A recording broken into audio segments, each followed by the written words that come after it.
നമസ്കാരം. പിനോക്കിയോ 3. പഴയൊരു കെട്ടിടത്തിന്റെ ഏറ്റവും താഴത്തെ നിലയിലുള്ള ചെറിയൊരു മുറിയിലാണ് ഗെപ്പറ്റോയുടെ താമസം. മേശയും കസേരയും കട്ടിലുമാണ് ആ മുറിയിലെ ആകെയുള്ള സാധനങ്ങൾ. എല്ലാം വളരെ പഴഞ്ചൻ. മുറിയിലെത്തിയയുടനെ ഗെപ്പറ്റോ പാവക്കുട്ടിയെ ഉണ്ടാക്കാൻ ആരംഭിച്ചു. ആദ്യം തലമുടി, പിന്നെ നെറ്റി, പിന്നെ കണ്ണുകൾ. അങ്ങനെയാണ് ഗെപ്പറ്റോ പാവയെ ഉണ്ടാക്കിയത്.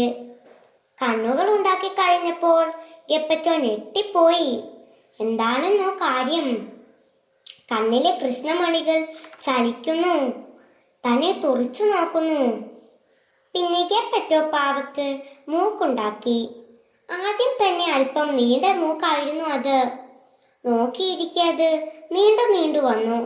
ഒരു നെടുനീളൻ മൂക്കായി മാറി. പാവം ഗെപ്പറ്റോ. അയാൾ മൂക്ക് മുറിച്ച് നീളം കുറച്ചു നോക്കി. ഫലമുണ്ടായില്ല. നീളം കുറക്കുന്നതിനനുസരിച്ച് മൂക്ക് നീണ്ടു വന്നു. വായ ഉണ്ടാക്കി തീർന്നതും പാവ ചിരിക്കാൻ തുടങ്ങി. തന്നെ കളിയാക്കിയാണ് അത് ചിരിക്കുന്നത് എന്ന് കണ്ടപ്പോൾ ഗെപ്പറ്റോക്ക് ദേഷ്യം വന്നു. പക്ഷെ എന്തു കാര്യം, പാവ ചിരി തുടരുകയാണ്. എന്താണ് ഇതിനൊരു പേരിടുക? പിനോക്കിയോ എന്നായാലോ? അത് മതി. പിനോക്കിയുടെ കൈകൾ ഉണ്ടാക്കിയ ഉടനെ അവൻ ചെയ്തത് എന്താണെന്നോ? ഗെപ്പറ്റോയുടെ തലയിലെ വിക്ക് തട്ടിയെടുക്കുക. എന്താ കുട്ടി ഇത്? നിന്റെ പണി പൂർത്തിയാകുന്നതിന് മുൻപ് നീ ഇങ്ങനെയാണോ പെരുമാറുന്നത്? അതും നിന്റെ പപ്പായോട്? ഗെപ്പറ്റോക്ക് കരച്ചിൽ വന്നു. പിനോക്കിയോയുടെ കാലുകൾ രണ്ടും പണി പൂർത്തിയായപ്പോൾ അവൻ ആദ്യം ചെയ്തത് ഗെപ്പറ്റോയുടെ മുഖത്ത് തൊഴിക്കുക എന്നതായിരുന്നു. പാവം ഗെപ്പറ്റോ. എനിക്കിത് കിട്ടണം എന്ന് പിറുപിറുത്തുകൊണ്ട് അയാൾ അവനെ നടക്കാൻ പഠിപ്പിക്കാൻ തുടങ്ങി. ആദ്യം പിനോക്കിയോക്ക് നടക്കാൻ വലിയ ബുദ്ധിമുട്ടായിരുന്നു. പക്ഷേ കുറച്ചു സമയത്തിനുള്ളിൽ അവൻ നടപ്പ് വശമാക്കി. മുറിയിലാകെ അവൻ ഓടി നടന്നു. പെട്ടെന്നായിരുന്നു തുറന്നു കിടന്ന വാതിലിലൂടെ അവൻ പുറത്തേക്കിറങ്ങി ഓടിയത്. ഗെപ്പറ്റോയും പുറകെ ഓട്ടം ആരംഭിച്ചു. എങ്കിലും പിനോക്കിയോടെ ഒപ്പമെത്താൻ അയാൾക്ക് കഴിഞ്ഞില്ല. തന്റെ മരക്കാലടികൾ ചവിട്ടി ശബ്ദമുണ്ടാക്കിക്കൊണ്ടായിരുന്നു പിനോക്കിയോയുടെ ഓട്ടം. അവനെ ഒന്ന് പിടിച്ചു നിർത്തണേ എന്ന് വിളിച്ചുകൊണ്ടായിരുന്നു ഗെപ്പറ്റോയുടെ ഓട്ടം. പിനോക്കിയോയും ഗെപ്പറ്റോയും മുൻപിലും പിറകിലുമായി ഓടുന്നത് നോക്കി നിൽക്കുകയായിരുന്ന വഴിപ്പോക്കരിൽ ചിലർ പിനോക്കിയെ പിടിച്ചു നിർത്തി. ഗെപ്പറ്റോയുടെ കയ്യിൽ അവനെ ഏൽപ്പിച്ചു.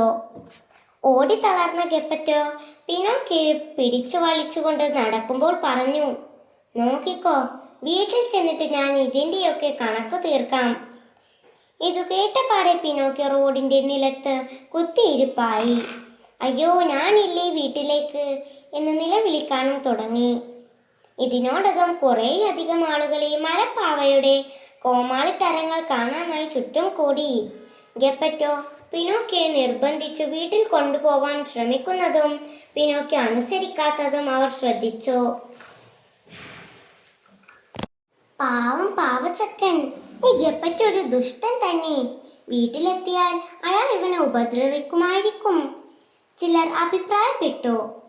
ഏതായാലും ആരൊക്കെയോ പിനോക്കിയോ ഗെപ്പറ്റോയുടെ പിടിയിൽ നിന്നും സ്വതന്ത്രനാക്കി. മാത്രമല്ല, നടുവഴിയിൽ വെച്ച് പിനോക്കിയെ പിടികൂടാൻ ശ്രമിച്ചതിന് ഗെപ്പറ്റോയെ ജയിലിലേക്ക് കൊണ്ടുപോവുകയും ചെയ്തു. കഷ്ടം, അവനെ നല്ല സ്വഭാവം പഠിപ്പിക്കാൻ ശ്രമിച്ചത് വെറുതെ ആയി എന്നു കരഞ്ഞുകൊണ്ടാണ് ഗെപ്പറ്റോ പോയത്.